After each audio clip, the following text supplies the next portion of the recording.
Hi guys 2025 Vinayagar Chaturthi வந்து ஆந்தி வைங்க இன்னொரு 1 மந்த் தான் இருக்குது.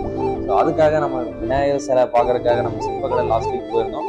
ஸோ அங்கே போய் வீடியோ எடுத்திருந்தோம். ஸோ இப்போ வந்து எதுக்காக போயிருந்தோம்னா என்னென்ன வேலை நடந்திருக்கு, இப்போ எந்த ஸ்டேஜில் இருக்குதுன்னு சொல்லி பார்க்க தான் போயிருந்தோம். ஸோ அங்கே போயிருந்தோம் அந்த வீடியோ எடுத்திருந்தோம். ஸோ ஃபுல் வீடியோ வந்து நம்ம யூடியூப் சேனலில் கொடுத்துருக்கேன். ஸோ இது வரைக்கும் என்ன ப்ராசஸ் போயிருக்குன்னு சொல்லி யூடியூப் சேனல் ஃபுல் டீடைல்ஸ் வந்து அந்த வீடியோவில் கொடுத்துருக்கேன்.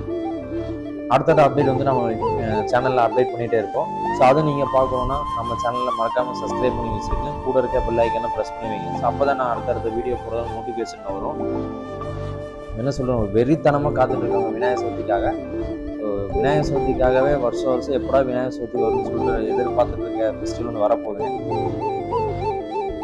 சிலையெல்லாம் பார்த்தீங்கன்னா பிரம்மாண்ட முறையில் நடந்துட்டு இருக்கு. இதெல்லாம் ஒன்றும் பெயிண்டிங் ஆனால் வேறு லெவலில் இருக்குன்னு சொல்லலாம். ஸோ பாய்ங்க, நம்ம அடுத்த வீடியோவில் சந்திப்போம். பாய்.